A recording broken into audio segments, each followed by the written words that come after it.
আসসালামু আলাইকুম প্রিয় ভাই ও বোনেরা, আপনাদের কাছে নিশ্চয় একটি খবর ইতিমধ্যেই পৌঁছে গেছে এবং আমার বিশ্বাস আপনারা এই খবরটা শোনার পরে যার পর নাই হতবাক হয়েছেন, বিস্ময়াভিভূত হয়েছেন এবং কিংকর্তব্য বিমূঢ় হয়ে গেছেন।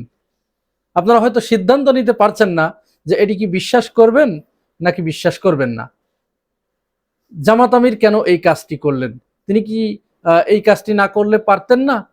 এই ধরনের নানাবিধ সংশয় আপনাদের হৃদয়ের ভিতরে, মনের ভিতরে ঘুরপাক খাচ্ছে, এটি আমি জানি। এবং এই বিষয়টা নিয়ে প্রচুর ট্রল করা হয়েছে, প্রচুর সমালোচনা করা হয়েছে। এমনকি জামাতের যারা কর্মী সমর্থক আছেন তারাও এই বিষয়ে জামাত আমিরকে গালমন্দ করেছেন, আমি নিজে শুনেছি। এবং তারা কটু কথা বলেছেন, সমালোচনা করেছেন, বুদ্ধির অভাব ইত্যাদি কথাগুলো বলেছেন। এই বিষয়টি আমি আপনাদের সামনে অল্প একটু, খুব বেশি বড় করব না আজকের ভিডিওটা, শুধু এই বিষয়টাই অল্প একটু বলে ছেড়ে দিব। বিষয়টা কি? বিষয়টা হচ্ছে জামাত আমির পররাষ্ট্র মন্ত্রণালয়ে একটি চিঠি লিখেছেন। খবরের শিরোনাম যেটা, নিজ উপদেষ্টাকে পররাষ্ট্র মন্ত্রণালয়ে পদায়নের জন্য তদবির করেছেন জামাত আমির, এই জাতীয় শিরোনাম। এখন এই ঘটনার সত্যতা কতটুকু, বা এটি জামাত আমির আদেও লিখেছেন কিনা, লিখলে তিনি কেন লিখেছেন, এই বিষয়গুলো জানা দরকার না? যদি জানা না থাকে তাহলে কিন্তু সিদ্ধান্ত নিতে আমাদের ভুল হয়ে যাবে। মোটা দাগে কথা হচ্ছে সত্য, জামাত আমির এই চিঠি পররাষ্ট্র মন্ত্রণালয়ে পাঠিয়েছেন। এখন এই চিঠি আসলে কি জামাত আমির পাঠিয়েছেন না অন্য কেউ পাঠিয়েছেন, এই বিষয়ে আমরা চলুন অল্প অল্প করে একটু একটু করে বোঝার চেষ্টা করি। জামাত আমিরের পররাষ্ট্র বিষয়ক যিনি উপদেষ্টা ডক্টর মাহমুদুল হাসান, তিনি দীর্ঘদিন ধরে জামাতের পক্ষ হয়ে দেশের জন্য, দেশের বাইরে বিশেষ করে আমেরিকা, ইউরোপ, লাতিন আমেরিকা, আসিয়ানভুক্ত দেশসমূহে, আফ্রিকা, এই সমস্ত জায়গায় বাংলাদেশের যে পররাষ্ট্র নীতি, এই বিষয়ে তিনি অত্যন্ত গুরুত্বপূর্ণ ভূমিকা রেখে চলেছেন। বাংলাদেশকে সেখানে তিনি রিপ্রেজেন্ট করেছেন জামাতের পক্ষ থেকে। তাহলে এই বিষয়ে তার বিরাট একটা অভিজ্ঞতা অর্জিত হয়েছে। তার এই অভিজ্ঞতার আলোকে এখন জামাত ইসলাম তো চাচ্ছে যে গতানুগতিক রাজনীতির ধারা থেকে বেরিয়ে আসতে। বারবার এটি কিন্তু তারা বলেছেও। তারা বলেছে যে বিগত দিনে স্বাধীনতার 54-55 বছরে বাংলাদেশে যে সরকারি দল এবং বিরোধী দলের রাজনীতি আমরা দেখে আসছি, এই ধারা আমরা পরিবর্তন করে দেব। এটা কোনো রাজনীতি নয়, এটা কোনো সুস্থ মানুষের রাজনীতি নয়, ওটা অসুস্থ প্রতিযোগিতা এবং অসুস্থ মানুষদের রাজনীতি। এই জায়গাটা আমরা আমূল পরিবর্তন আনবো, এটি কিন্তু জামাত বারবার বলে আসছে। এখন বিষয় হচ্ছে জামাত এই কথা বললেই কি হবে? জামাত যদি শুধু সারাদিন ধরে একা একা চায়, এটা তো অন্য কাউকে চাইতে হবে, সরকারি দলকে তো চাইতে হবে। বিশেষ করে আমাদের বাংলাদেশে পরপর দুটি দল, one by one, comes by turn, তারা একের পর এক আসছে, আওয়ামী লীগ এবং বিএনপি। এখন এদেরকে তো সদিচ্ছা থাকতে হবে।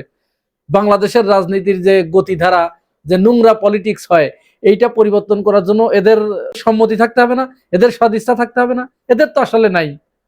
এদের যদি সদিচ্ছা থাকতো তাহলে আরো বহু আগেই বাংলাদেশ পরিবর্তন হতো।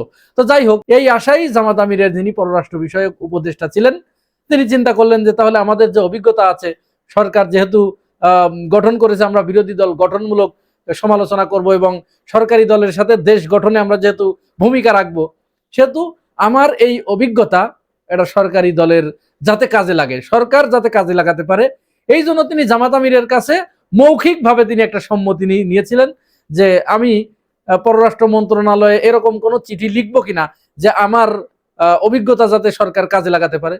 তো জামাত আমির সহজ সরল ভাবে মৌখিকভাবে তিনি সম্মতি দিয়েছিলেন যে ঠিক আছে, তুমি তোমার যদি এটা পারো তাহলে তো খুব ভালো হয়, দেশের জন্য খুব ভালো হয়। তারা কিন্তু চিন্তা করছে দেশের চিন্তা, তো দেশের চিন্তা করে মৌখিকভাবে সম্মতি দিয়েছেন। পরবর্তীতে যেটা হয়েছে, এই মাহমুদুল হাসান যেটা পরবর্তীতে ধরা পড়েছে, তার নিজেকে একজন মন্ত্রীর সমমর্যাদা দাবি করে সেখানে চিঠিটা লিখেছে। খেয়াল করবেন কিন্তু জামাত আমির কিন্তু মৌখিক সম্মতি দিয়েছে। চিঠিটা লিখেছে কে? পররাষ্ট্র উপদেষ্টা যিনি মাহমুদুল হাসান, তিনি তার নিজের পক্ষ হয়ে নিজের থেকে অতিরিক্ত শব্দ যেটুকু যোগ করেছে সেটুকু হচ্ছে যে তিনি পদায়ন চান, সেখানে একজন মন্ত্রীর পদমর্যাদা চান। এটা কিন্তু জামাত আমিরের সম্মতি ছিল না এবং তিনি এটা জানতেনও না। জামাতের সেক্রেটারি জেনারেল মিয়া গোলাম পরোয়ারের বিবৃতি থেকে যারা আমরা জানতে পারলাম যে এইটুকুতে জামাত আমিরের কিন্তু সম্মতি ছিল না। তো তিনি সেই চিঠি দিয়েছেন। চিঠিটা দিয়েছেন কবে খেয়াল করবেন, 22শে ফেব্রুয়ারি, আজ থেকে কতদিন আগে, প্রায় 15 দিন আগে। এই চিঠি দেওয়ার পরে যখন জামাত আমির এটা জানতে পারেন, এই নিউজ কিন্তু ব্লাস্ট হওয়ার আগেই এই ধরনের ঘটনা ঘটে গেছে। আপনারা নিশ্চয় আজ থেকে আরো 8-10 দিন আগে এই খবর পেয়েছেন যে ব্যারিস্টার আরমানকে জামাত আমিরের পররাষ্ট্র বিষয়ক উপদেষ্টা নিয়োগ দিয়েছিলেন। এই খবর কিন্তু ওই সময় চাউর হয়েছিল, আপনারা সবাই জানেন। তার মানে কি, যখনই এই চিঠিটা পররাষ্ট্র মন্ত্রণালয়ে গেছে, পররাষ্ট্র মন্ত্রণালয় থেকে যখন তাদেরকে বলা হয়েছে যে এই ঘটনা, তখন জামাত আমির পুরা জানতে পেরেছেন। বিষয়টা জানার সাথে সাথে তখন জামাতের পক্ষ থেকে বলা হয়েছে যে না, এটা তো হওয়ার কথা না, আমরা তো পদায়ন চাই নাই, আমরা জাস্ট রাষ্ট্রকে, সরকারকে সহযোগিতা করার জন্য, তার অভিজ্ঞতাকে কাজে লাগানোর জন্য, তাকে কাজে লাগাতে পারেন এই মর্মে আমরা সরকারের কাছে একটা প্রস্তাব দিয়েছি। এবং হ্যাঁ, এটা দিতেই পারে, বিরোধী দল এই জাতীয় প্রস্তাব সরকারের কাছে অবশ্যই দিতে পারে, এদের দোষের কিছুই নাই। কিন্তু সমস্যা হচ্ছে তিনি মন্ত্রীর পদমর্যাদা চেয়েছেন। তো এইটা জামাত আমির জানার পরে তাকে তাৎক্ষণিকভাবে সেখান থেকে সরিয়ে দিয়েছেন। এটা কিন্তু বেশ কয়েকদিনের, দেখুন অনেক পত্রিকায় রিপোর্টও হয়েছে এগুলো নিয়ে।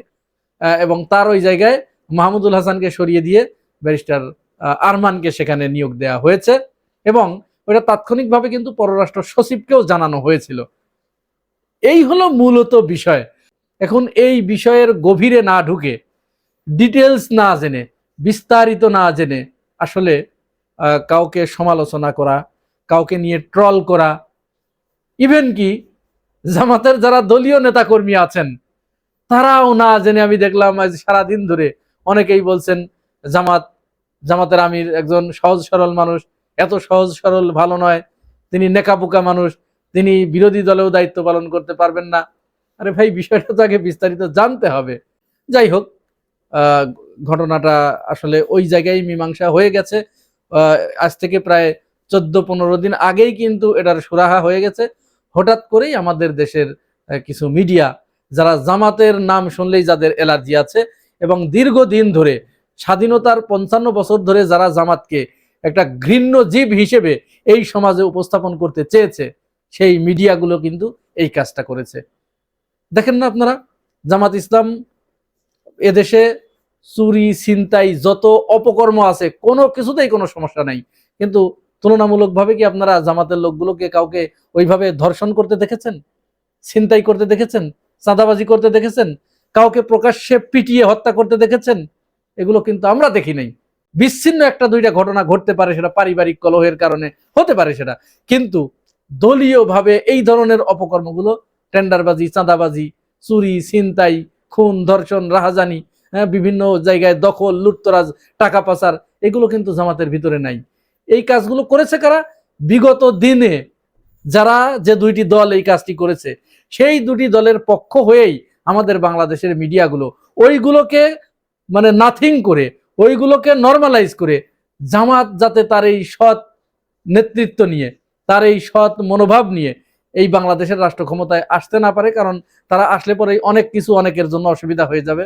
এই জন্য মূলত তারা জামাতের পিছনে এইভাবে আঠার মতো লেগে আছে। মানুষের ভিতরে দানব হিসেবে জামাতকে প্রতিষ্ঠিত করার একটা চক্রান্ত, একটা খেলা তারা কিন্তু সব সময় খেলে গেছে।